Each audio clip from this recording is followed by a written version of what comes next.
Ce matin, je vais vous inviter à ouvrir la parole de Dieu avec moi dans le livre des Nombres. Nombres chapitre 20.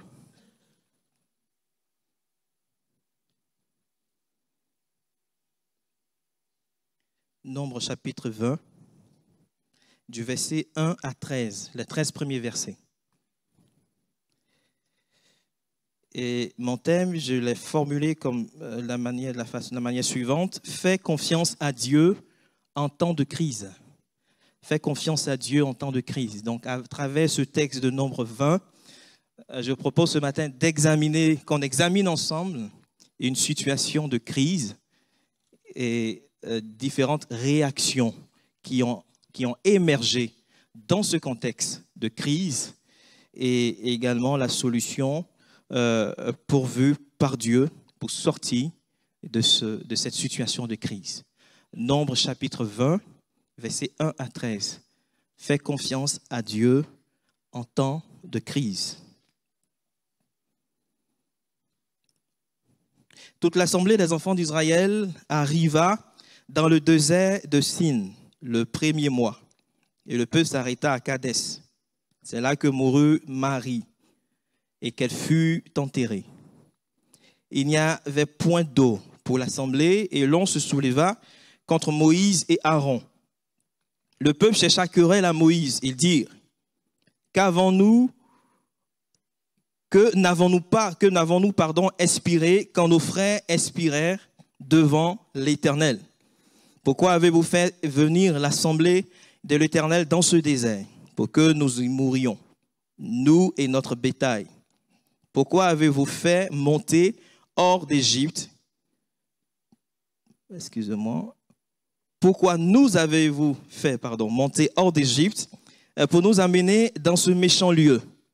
Ce n'est pas un lieu où l'on puisse s'aimer, et il n'y a ni figuier, ni vigne, ni grenadier, ni d'eau à boire. Moïse et Aaron s'éloignèrent de l'assemblée pour aller à l'entrée de la tente d'assignation. Ils tombèrent sur leur visage, et la gloire de l'Éternel leur apparut. L'Éternel parla à Moïse et dit: prends la verge et convoque l'assemblée, toi et ton frère Aaron. Vous parlerez en leur présence au rocher, et il donnera ses eaux. Tu feras sortir pour eux de l'eau du rocher, et tu abreuveras l'assemblée et leur bétail.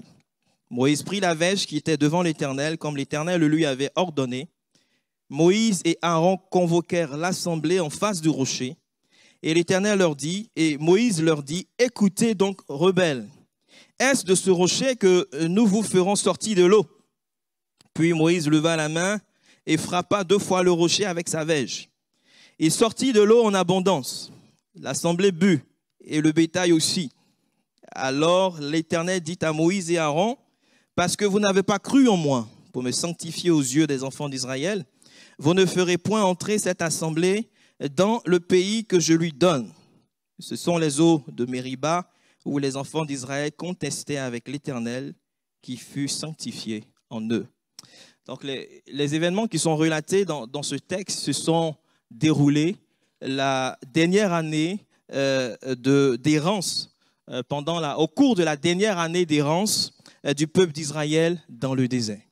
Autrement dit, 40 années se sont écoulées entre ce qui est décrit dans ce chapitre 20 du livre des Nombres et le départ d'Israël de l'Égypte. À ce moment précis de leur parcours dans le désert, la génération qui est sortie de l'Égypte s'est éteinte.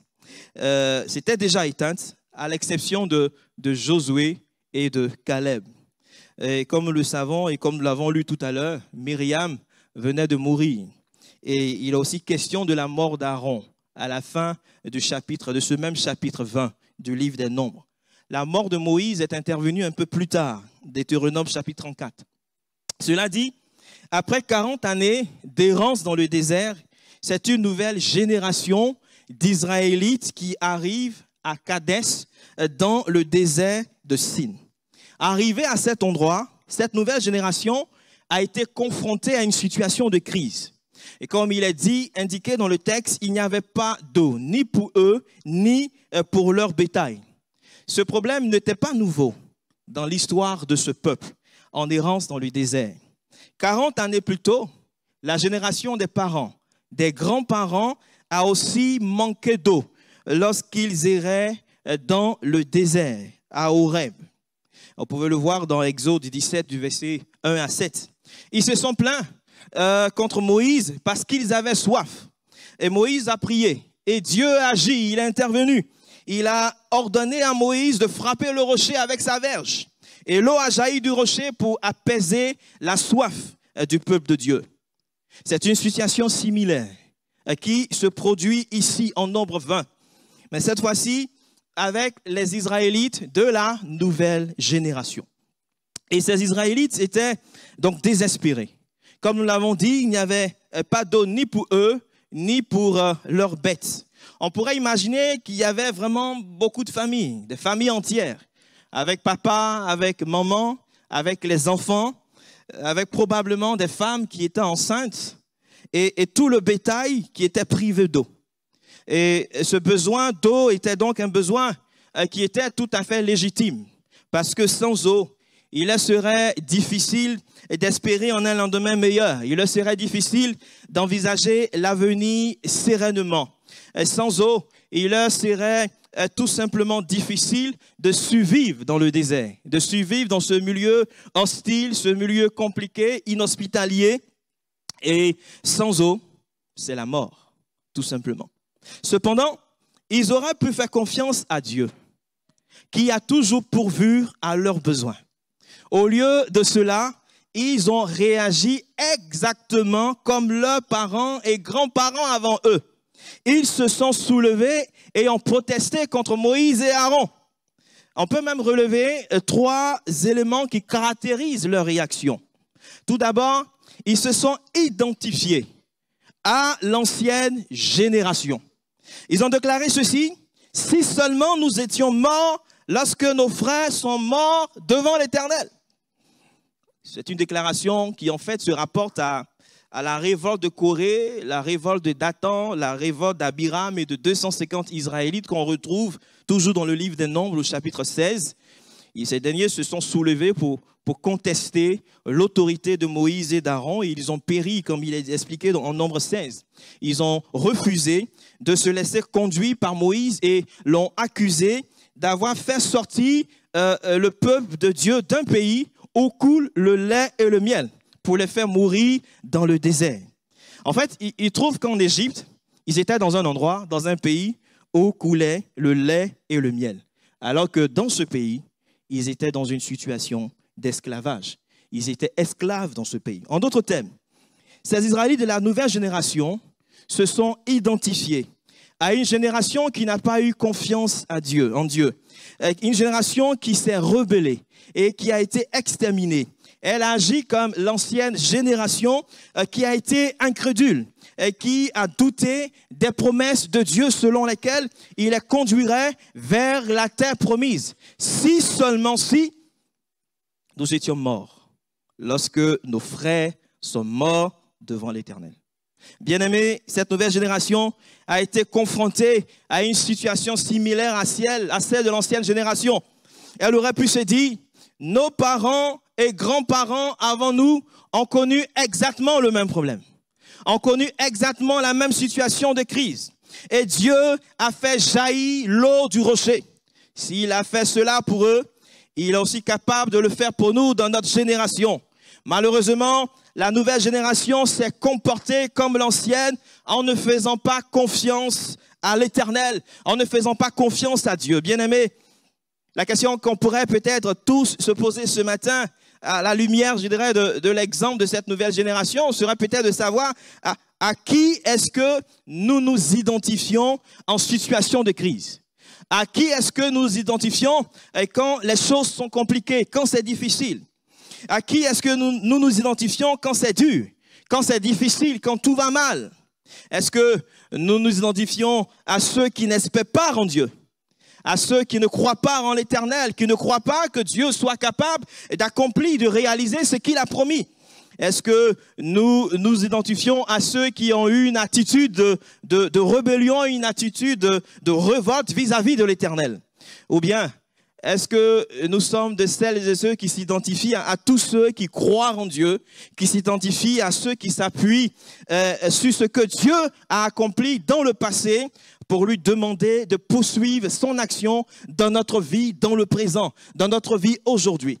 Est-ce que nous nous identifions à ceux qui disent, puisque dans le passé, Dieu a fait jaillir l'eau du rocher pour étancher la soif de nos parents et grands-parents avec nous, il est aussi capable de faire jaillir l'eau du rocher dans notre génération. Parce qu'il n'existe pas un Dieu spécifique à chaque génération. Le Dieu de la génération passée, c'est lui le même Dieu dans ma génération, là maintenant, aujourd'hui. Il ne change pas. De génération en génération, il demeure le même Dieu. Il demeure le Dieu tout-puissant.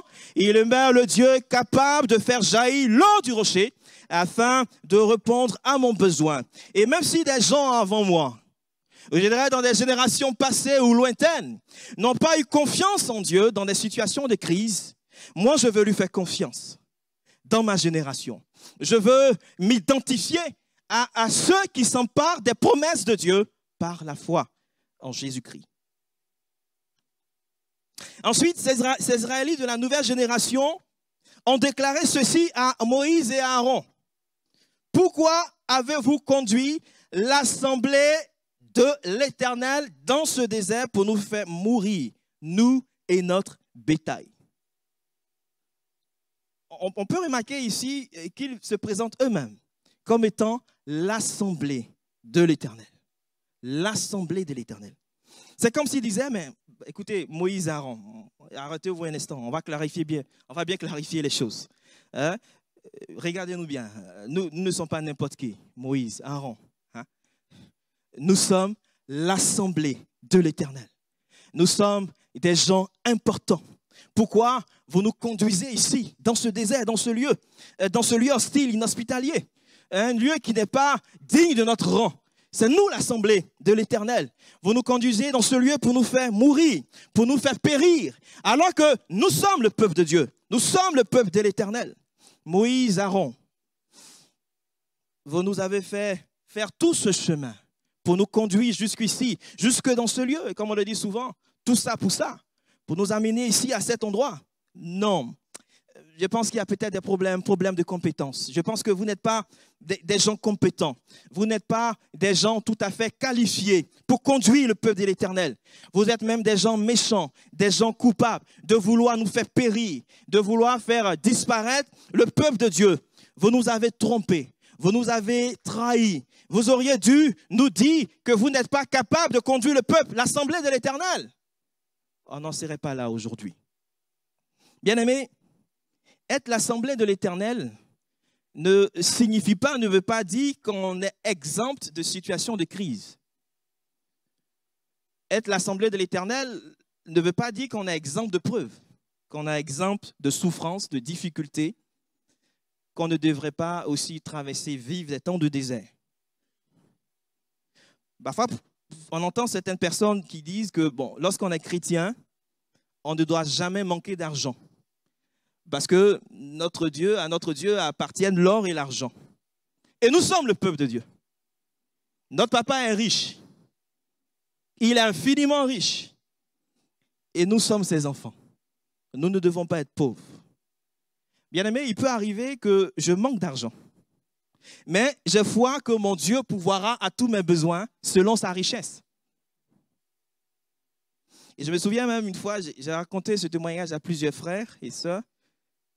En 2019, avec mon épouse et mes 2 enfants, à l'époque on n'avait pas encore le 3e, et on voulait partir en vacances. On ne savait pas trop où. On s'est pris au dernier moment. Mais je lui ai dit on ira en vacances. Ben, quand j'ai regardé la situation financière, c'était compliqué. Ne serait-ce que payer les billets, autres, etc., partir, le séjour, tout ça. Mais je lui ai dit on ira quand même. On ira. Mais comment, je ne sais pas. Ben, on ira. Et pendant qu'on trouvait une solution, on s'est dit, avec le peu qu'on a, on va payer le billet à aller et on verra pour le retour. C'est ce qu'on s'est dit. Et ce qui s'est passé, c'est qu'un soir, est-ce que je dormais pas, je ne sais pas.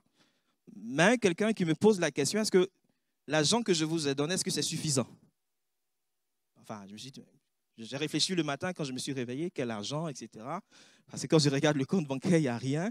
Donc, j'ai expliqué ça à mon épouse. Je dis, bon, on va voir ce qui va se passer. Et effectivement, on a payé juste le billet aller. Et j'ai retiré une certaine somme pour avoir un peu d'espèces sur nous. Et si ma mémoire est bonne, il devait nous rester à peu près 30 € sur le compte bancaire quand on est parti. Mais quand on est arrivé là-bas où on est parti en vacances, on avait même pris une seule valise pour essayer de réduire les frais, etc. Et je passe les détails pour ne pas que ça fasse long, mais il y a eu des mouvements sur notre compte bancaire, des virements qui ont été effectués, des virements inattendus. Lorsque nous sommes partis en vacances, des sommes, on ne s'attendait vraiment pas à ces sommes d'argent qui ont été virées sur notre compte bancaire. Et je me suis souvenu de la question qui m'a été posée. Est-ce que ce que je vous ai donné, est-ce que c'est suffisant pour votre voyage? Et même lorsqu'on s'est rendu sur le lieu de vacances, des gens ont eu à cœur de nous faire des dons. On a insisté pour leur dire, mais on a ce qu'il faut sur notre compte bancaire. Mais ils disent, non, non, non, on va vous donner. Et ils nous ont fait des dons. Ça fait qu'au final, en fait, avec ce qu'on a reçu sur le compte bancaire et les dons qui ont été faits, c'est comme si on n'avait rien dépensé.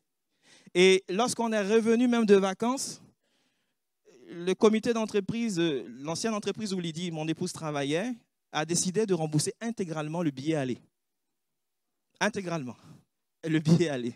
Donc, au final, j'étais là, j'ai dit, mais Seigneur, au final, on n'a rien dépensé. On est parti en vacances comme ça, sans rien dépenser. Gloire à Dieu. Et je sais que notre Dieu pourvoit à tous nos besoins, selon sa richesse. Il peut arriver que je tombe malade. Mais je crois que par les maîtresses de Jésus, je suis guéri. Que par les maîtresses de Jésus, j'ai été guéri. Et même si la guérison tarde ou n'arrive pas, je crois que Dieu fait concourir toutes choses à mon bien. Il peut arriver que je sois confronté à une situation de blocage. Mais je crois que Dieu est capable d'ouvrir une porte même là où tout semble fermé. Et quand tu l'ouvres, nul ne peut fermer. Il peut arriver que je sois confronté à une situation de crise et j'ai peut-être épuisé tous les recours possibles. Et là, il n'existe plus de solution, plus de possibilités humaines pour moi de m'en sortir. Mais je crois que ce qui est impossible aux hommes est possible à mon Dieu, est possible à celui qui est capable de faire jaillir l'eau du rocher. Le psaume 34, le verset 20 dit ceci, « Le malheur atteint souvent le juste, mais l'Éternel l'en délivre toujours. » Bien-aimés, les situations de crise, lorsqu'elles sont permises par Dieu, n'ont pas pour objectif de nous faire périr. Comme si Dieu prenait du plaisir à nous voir dans la souffrance. Ah oui, je suis content, il pleure, il est en souffrance, c'est compliqué pour lui. Non, les situations de crise peuvent être permises par Dieu pour nous aider à développer et à affermir notre confiance en lui. Et l'exemple que j'aime prendre le plus souvent, c'est comme si nous étions à l'école. Vous savez, dans le système scolaire, il arrive un moment où on vérifie, où on teste les acquis des élèves. Est-ce qu'ils ont bien assimilé? Est-ce qu'ils ont bien compris? Est-ce que tout est acquis? On teste les choses, on vérifie les choses. Je suis rentré hier soir d'une formation intensive depuis mercredi, avec beaucoup de lectures à faire et des devoirs à rendre pour vérifier mes acquis, pour s'assurer que voilà, j'ai tout bien compris. Et je dirais au plan spirituel, c'est le même principe. Dès que nous acceptons Jésus dans notre vie comme Seigneur et Sauveur, nous entrons dans un programme de formation qui a plusieurs niveaux. Niveau primaire, niveau secondaire, niveau universitaire. Je ne sais pas à quel niveau vous êtes. Au primaire ou secondaire, il y a peut-être le niveau maternel aussi, les tout petits. Donc, il y a différents niveaux. À quel niveau on se situe? C'est la vie de disciple.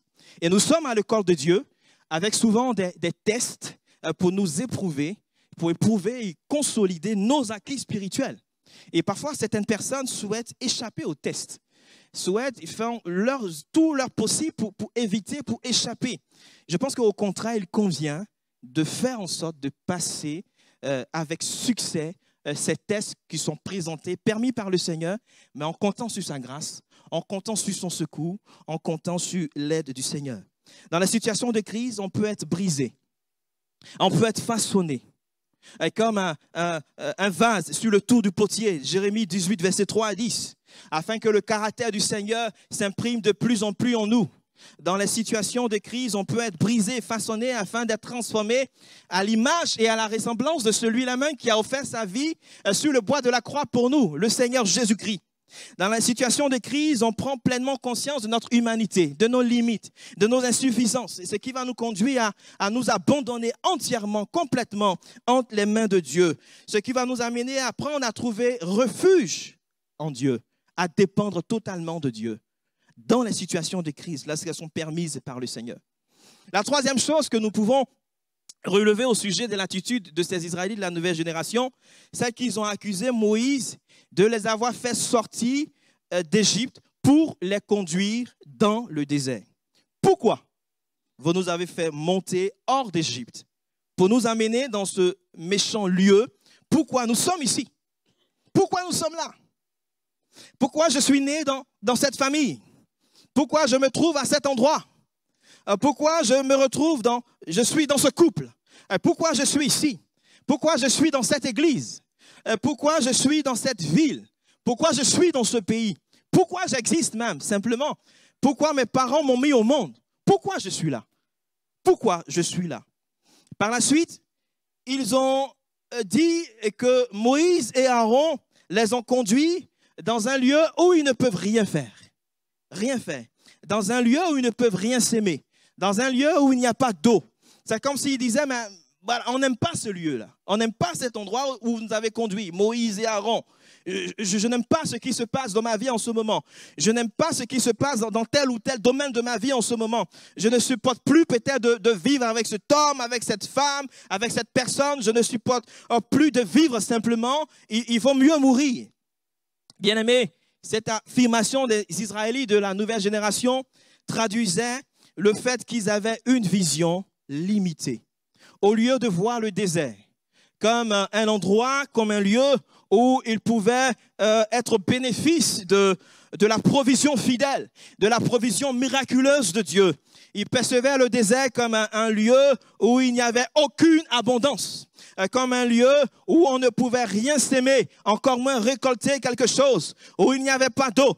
Il n'y a pas d'abondance dans mon couple. Il n'y a pas d'abondance dans ma famille. Il n'y a pas d'abondance à l'endroit où je me trouve en ce moment. Il n'y a pas d'abondance dans tel ou tel domaine de ma vie. Il n'y a aucune abondance. Je ne peux rien s'aimer. Je ne peux rien récolter. Je ne peux rien envisager. D'une certaine manière, ce peuple devait apprendre à faire confiance à Dieu dans le désert pour avoir accès par la suite à l'abondance de la terre promise. Bien-aimés, il nous sera également difficile d'avoir accès à l'abondance des choses que Dieu nous promet, à l'abondance de notre héritage en Jésus-Christ, si nous n'apprenons pas à faire confiance à Dieu dans des situations de crise. Et quand c'est dur, quand c'est compliqué, si nous n'apprenons pas à faire confiance à Dieu dans les petites choses. On peut aspirer aux grandes choses, mais il faut commencer par les petites choses.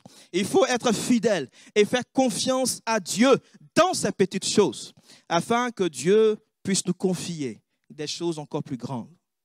Il ne faut pas négliger les faibles commencements, nous dit la parole de Dieu.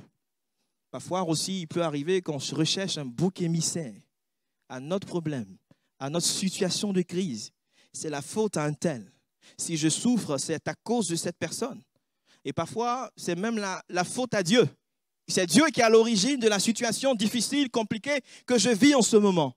Bien-aimés, au lieu de développer une telle attitude, nous devons plutôt développer une attitude de foi, une attitude de confiance en Dieu. Et parce qu'il est notre Dieu, bien, qui nous aime, d'un merveilleux, d'un grand amour, et nous pouvons lui faire confiance. Comment Moïse et Aaron ont-ils réagi? Là, on a vu ensemble un peu la réaction du peuple. Bon, Moïse et Aaron font partie du peuple, mais ils étaient les leaders de ce peuple. Et comment est-ce qu'ils ont réagi? Premièrement, il a dit qu'ils se sont éloignés de l'assemblée. Ils se sont retirés pour se diriger vers l'entrée de la tente d'assignation ou de la tente de la rencontre. comme nous le savons, la tente d'assignation était un endroit, une tente qui était assignée à la rencontre avec Dieu. Et c'est là-bas qu'ils se sont retirés. Et Moïse et Aaron se sont jetés face contre terre à l'entrée de la tente d'assignation. Cette attitude qui a consisté à se présenter devant Dieu était une manière pour Moïse et Aaron de traduire leur dépendance vis-à-vis de Dieu. Dans cette situation de crise, ils avaient besoin d'une réponse de Dieu. Ils avaient besoin d'une parole de Dieu. Ils avaient besoin que Dieu leur dise quelque chose. Comment on fait? Comment on va s'en sortir? Et ils vont se rendre là devant la tente d'assignation. Ils vont se jeter face contre terre dans ce lieu. Et c'est comme s'ils disaient, Éternel, nous ne savons pas quoi répondre à ce peuple, comment répondre à ces besoins qui est là. Le peuple se plaint de manquer d'eau, il y a une situation de crise. C'est compliqué, Seigneur, nous sommes incapables de répondre à ce besoin. Nous ne voyons pas d'issue pour répondre aux besoins de cette nouvelle crise qui se présente à nous. Seigneur, voici le besoin. Seigneur, voici la situation. Seigneur, voici le problème. Qu'est-ce qu'on fait maintenant? Qu'est-ce que tu nous dis, Seigneur? Quelles sont tes consignes, tes recommandations? Et alors qu'ils se sont jetés face contre terre, la Bible déclare que la gloire de l'Éternel est apparue devant eux et Dieu a parlé à Moïse en lui donnant des instructions très claires, très précises pour résoudre cette situation de crise. Bien-aimés, plutôt que de se plaindre ou de trouver un bouc émissaire lorsque nous sommes confrontés à des situations de crise, il est bien nous aussi de tomber face contre terre à un endroit qui a été assigné à la rencontre avec Dieu. Lorsque on est comme écrasé par le poids de certaines réalités, et peut-être que c'est ton cas ce matin, et peut-être que tu es écrasé par le poids de certaines situations, réalités que tu vis en ce moment, lorsqu'on ne sait plus quoi faire devant certaines situations, il est souvent nécessaire de se retirer, de s'éloigner de tout bruit, pour s'enfermer dans le lieu secret, pour chercher la face de Dieu et pour étaler son corps devant le Seigneur. Seigneur, voici la situation. Seigneur, voici le problème que je vis. Je ne sais pas comment faire pour m'en sortir. Viens à mon aide, viens à mon secours. Le Seigneur se tiendra avec toi dans ce lieu secret. Il sera là, présent avec toi. Il te donnera une parole qui va t'indiquer la solution à ta situation de crise. Une parole qui va te donner des instructions précises pour sortir de la crise. Et il te donnera. Je me souviens que quand j'étais jeune, en Côte d'Ivoire, mon père il avait perdu son travail à un moment, donc financièrement, c'était compliqué. Et quand il pense un peu à comment est-ce qu'il va nous nourrir, nous habiller, nous soigner, financer nos études, etc., notre éducation, il se mettait souvent en pleurs, il était souvent en larmes. Quand il pensait à tout ça, au poids de toute cette responsabilité, il était souvent en pleurs. On le voyait, je voyais souvent mon père pleurer pour ces raisons-là. Et une fois, son frère à lui, donc mon oncle, qui est chrétien, qui est décédé maintenant, et qui est venu, qui l'a vu, qui est un ancien de l'église où on était en Côte d'Ivoire, qui lui a dit, mais au lieu de pleurer, comme ça dans le vide, pleure dans la présence de Dieu. Verse tes larmes dans la présence de Dieu. Et le Seigneur va entendre, le Seigneur va intervenir.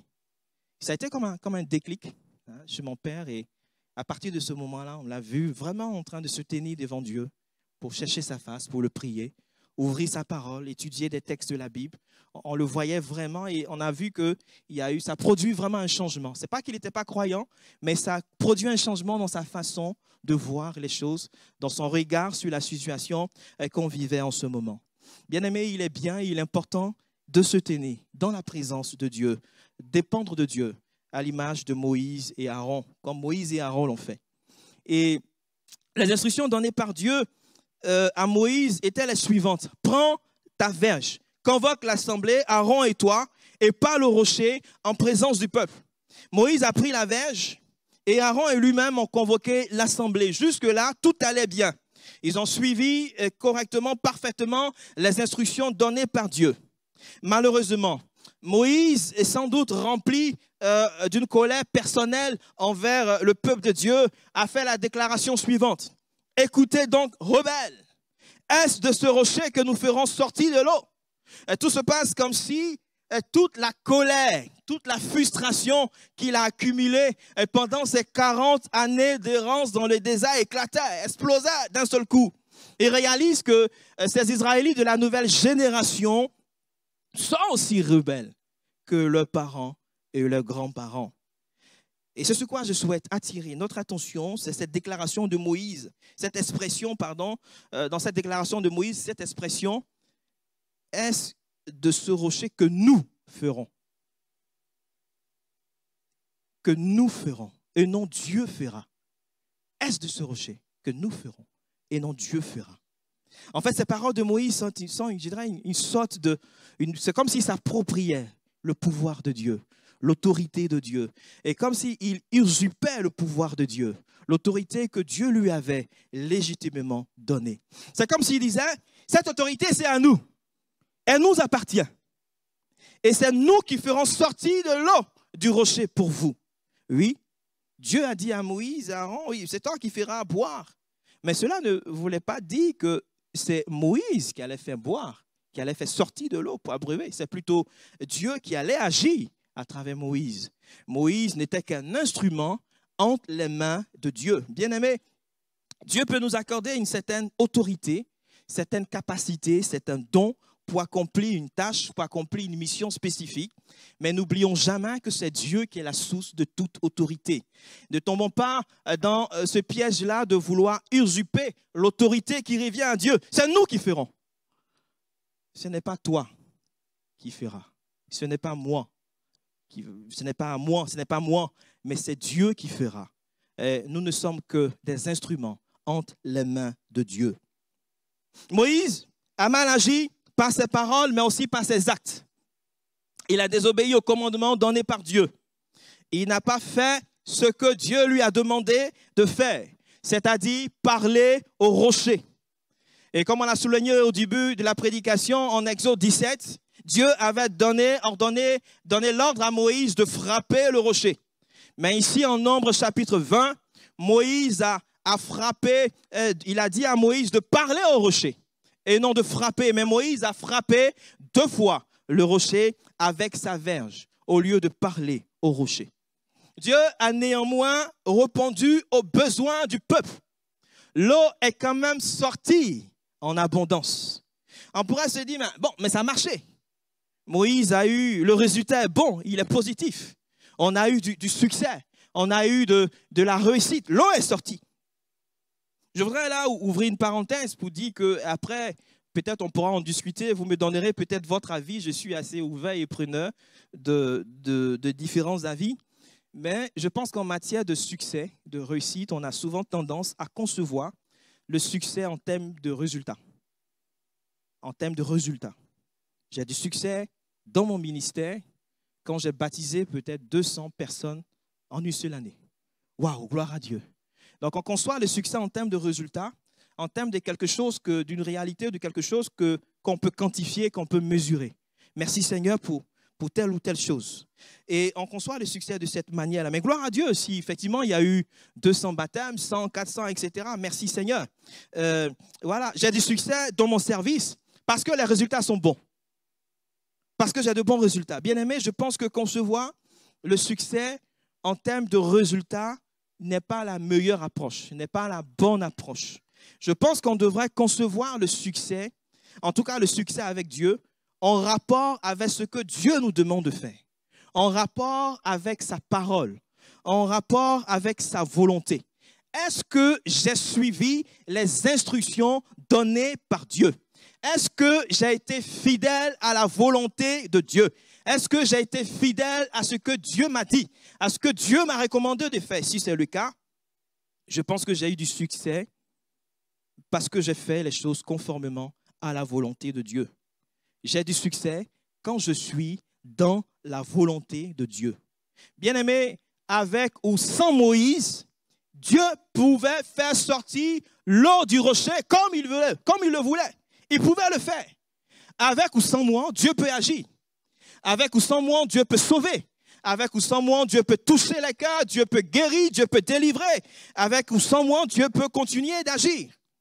Le plan de Dieu était de permettre à ce peuple d'avoir de l'eau pour apaiser sa soif et Dieu l'a fait. Dieu a réalisé son plan. Pour autant, dans l'accomplissement de ce plan, Moïse a raté l'occasion de faire les choses comme Dieu l'avait voulu, comme Dieu l'avait recommandé. Et si on raisonne en termes de résultats, on dirait que oui, Moïse a eu du succès, l'eau est sortie en abondance, le peuple a été abreuvé et le peuple a eu de l'eau pour étancher sa soif. Mais si on raisonne autrement, on dirait qu'il a échoué parce qu'il a désobéi à Dieu en ne parlant pas au rocher, comme Dieu l'avait recommandé. Dieu a dit ceci à Moïse et Aaron, parce que vous n'avez pas cru en moi. Littéralement, c'est comme si Dieu leur disait, vous avez manqué de me faire confiance. Moïse et son frère Aaron ont manqué de faire confiance à Dieu. Moïse a manqué de foi en frappant 2 fois le rocher, au lieu de parler au rocher comme Dieu l'avait ordonné. Peut-être que émotionnellement, c'était un peu compliqué pour Moïse et Aaron. Ils étaient peut-être en souffrance. Ils venaient de perdre leur sœur, Myriam. Ils étaient en deuil. Ils passaient par le deuil. Et peut-être que dans ce contexte de vulnérabilité émotionnelle, ils n'ont pas été suffisamment renouvelés dans leur force. Ils ont donc été peut-être amenés à agir selon leurs propres forces, en prenant sur eux, sur leurs propres épaules, toute la charge générée par les murmures, par les plaintes du peuple. C'est comme s'ils disaient, Dieu, puisque tu ne veux pas t'occuper de ce problème-là, de la situation qui est là devant nous, de la situation de crise qui est là, je vais m'en occuper. Écoutez donc, rebelles, voici, etc., etc. Moïse a parlé au peuple avec colère, comme si Dieu ne lui avait rien dit, comme si Dieu ne lui avait pas parlé. Il a frappé 2 fois le rocher, comme si Dieu était absent, comme si Dieu n'était pas présent. Dieu a rajouté ceci, parce que vous n'avez pas cru à moi pour me sanctifier. Ils ont manqué de faire confiance à Dieu et par ce manque de confiance, ils n'ont pas sanctifié Dieu. Ils n'ont pas rendu Dieu saint aux yeux du peuple d'Israël, c'est-à-dire comme étant celui qui est mis à part, celui qui est différent des autres dieux. Ils n'ont pas reflété le corps de Dieu. Ils n'ont pas reflété le caractère de Dieu devant le peuple. Ils ont raté l'occasion de révéler une nouvelle fois au peuple la grandeur de Dieu, la toute-puissance de Dieu, de montrer au peuple que ce Dieu qui était présent avec eux, était présent avec eux, qu'il est bien réel et qu'il ne change pas, même si la génération a changé. Il demeure le même Dieu. Il demeure le Dieu capable de faire jaillir l'eau du rocher. Moïse et Aaron ont raté cette opportunité de montrer cela au peuple de Dieu. La punition a été lourde. Alors l'Éternel dit à Moïse et Aaron, puisque vous n'avez pas eu assez confiance en moi pour respecter ma sainteté devant les Israélites, vous ne ferez pas entrer cette assemblée dans le pays que je lui donne. En raison de cette désobéissance à Dieu, découlant d'un manque de foi, d'un manque de confiance à Dieu, ils ont été privés d'entrer dans le pays promis. Nombre 20, le verset 24 et Nombre 27 du verset 12 à 14, Dieu va dire à Moïse, dit de Moïse et à Aaron qu'ils ont été rebelles. Et ce mot que Dieu utilise pour parler de Moïse et d'Aaron, c'est le même mot que Moïse a employé lorsqu'il s'est adressé au peuple de Dieu. Écoutez donc, rebelles. Autrement dit, ils ont agi de la même façon que le peuple de Dieu. Ils ont été rebelles à l'ordre donné par Dieu. Il n'empêche que, à la fin du livre de Deutéronome, les derniers mots de Dieu au sujet de Moïse sont des mots d'honneur, sont des mots de reconnaissance. On peut le voir dans Deutéronome, le chapitre 34, du verset 10 à 12. Bien aimé, je voudrais terminer pour dire que l'exemple de Moïse et d'Aaron a une portée pédagogique pour chacun d'entre nous, pour chacune de nos vies. S'ils ont été sujets à ces choses, que dirons-nous de nous-mêmes? Et comme Moïse et Aaron, il peut nous arriver d'être fatigués. Il peut nous arriver d'être épuisés. Il peut nous arriver d'être vulnérables émotionnellement. Il peut nous arriver de ne pas être suffisamment renouvelés dans nos propres forces et de vouloir porter sur nous des charges, des poids qu'on ne devrait pas porter.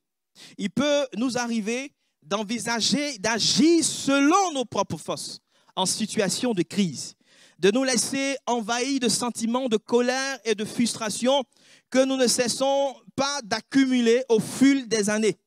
Et dans ces conditions, il peut nous arriver de manquer de confiance en Dieu, au point de frapper le rocher au lieu de parler au rocher, au point de rater des opportunités de sanctifier Dieu, de voir sa grandeur et sa toute-puissance à l'œuvre de notre vie.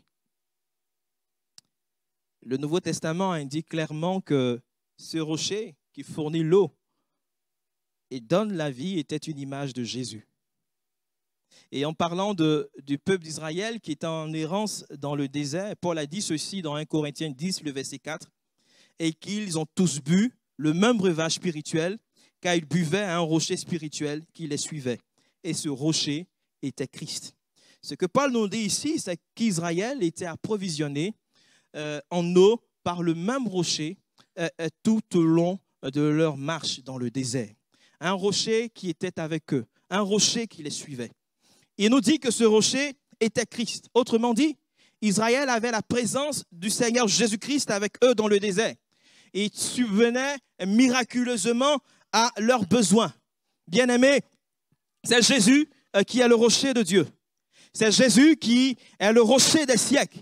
Un rocher qui a été blessé, un rocher qui a été frappé sur le bois de la croix, afin que les cœurs assoiffés soient désaltérés, afin de guérir, afin de sauver, afin de délivrer, afin de transformer et de donner la vie divine.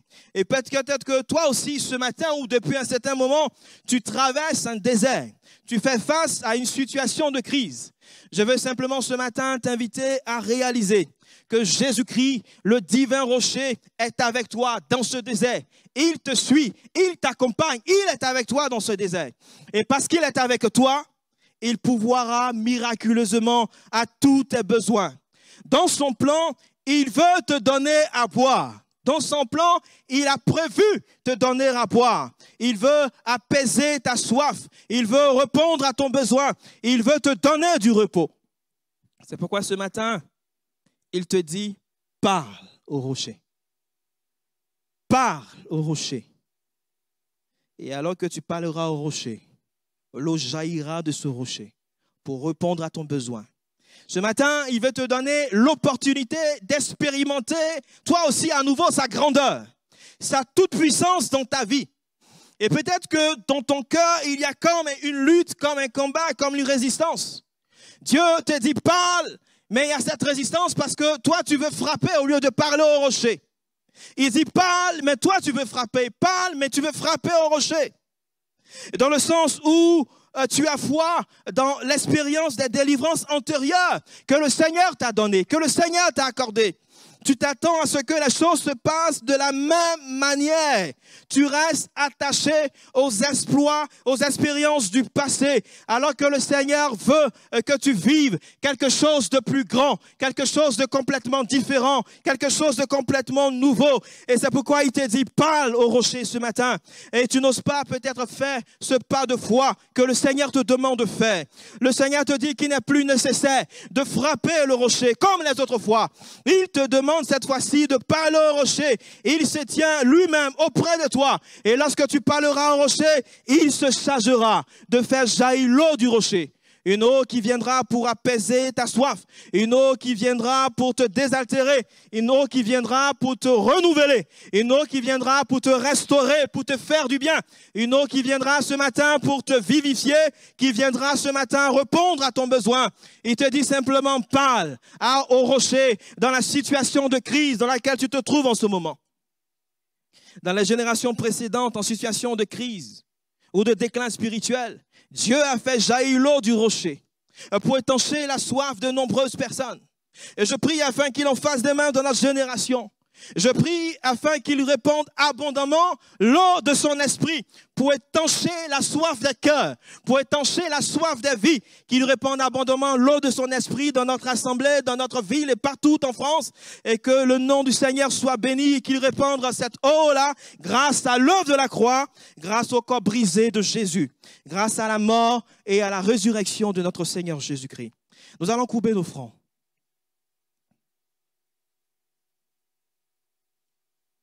Je ne sais pas ce que tu vis en ce moment ou peut-être le combat qu'il y a dans ton cœur. Mais alors que nous avons les têtes baissées, les yeux fermés, je veux simplement prier. Seigneur, tu vois nos cœurs ce matin. Tu vois chacune de nos situations. Peut-être que mon frère, ma sœur est venu ce matin et il traverse une situation de crise. Pour Israël, Seigneur, comme nous l'avons vu, ça a été un manque d'eau. Mais pour eux, je ne sais pas, Seigneur, quelle est la nature concrète exacte de cette situation. Mais Seigneur, tu la connais. Et tu as aussi ce Dieu capable de pouvoir à la solution, Seigneur. Et ce matin, nous voulons implorer ta grâce. Afin que, Seigneur, dans la situation de crise, tu nous donnes de te faire confiance.